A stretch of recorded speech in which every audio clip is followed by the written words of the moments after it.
ناظرین، آج میں آپ کے لیے جو عمل لایا ہوں وہ ایک تحفہ ہے۔ آپ ایک تعویذ سے بے پناہ دولت حاصل کر سکتے ہیں۔ یہ عمل ان لوگوں کے لیے ہے جو غربت کی وجہ سے بہت تنگ ہیں، جن کے پاس اپنا گھر نہیں ہے، جن کے پاس اپنا کاروبار نہیں ہے، وہ اس عمل کو لازمی کریں۔ یہ بہت ہی آسان اور پاورفل عمل ہے۔ اس عمل کو میرے جس بہن بھائی نے کیا ہے تو ان کو کامیابی ملی ہے اور آج وہ خوشی کی زندگی گزار رہے ہیں۔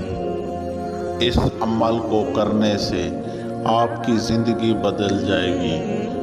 اس عمل کو کرنے سے آپ اپنی ہر خواہشات، ہر ضرورت کو پورا کر سکتے ہیں۔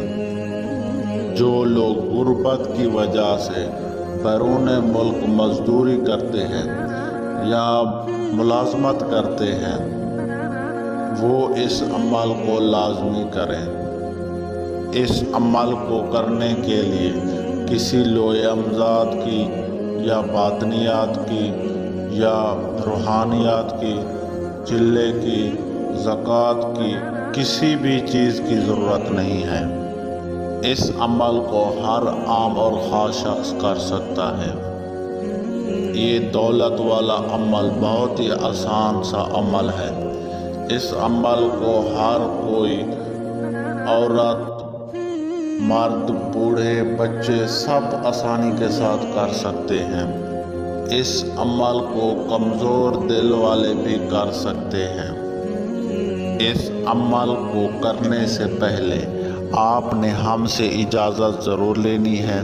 اجازت لینے کے لیے آپ نے ہمارے چینل کو سبسکرائب کرنا ہے اور ویڈیو کو لائک کرنا ہے۔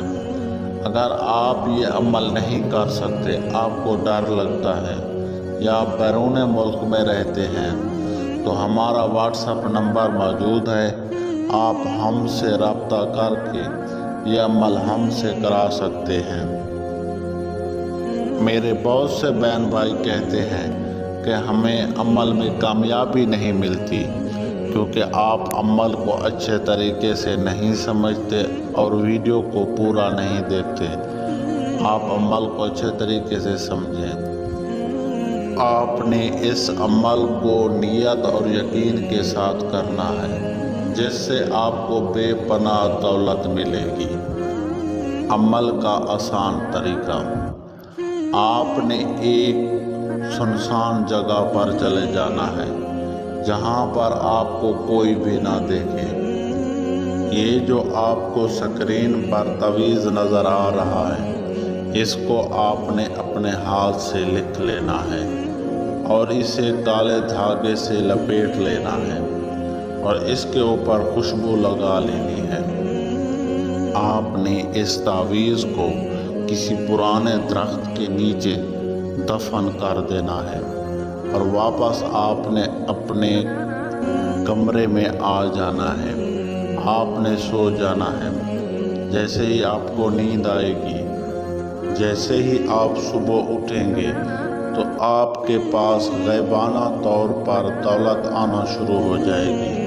اتنی دولت آئے گی، اتنی دولت آئے گی، آپ سوچ بھی نہیں سکتے۔ آپ اس دولت کو جہاں چاہیں، جس جگہ چاہیں خرچ کر سکتے ہیں۔ تو ناظرین، ملتے ہیں ایک نئی ویڈیو کے ساتھ۔ اللہ حافظ۔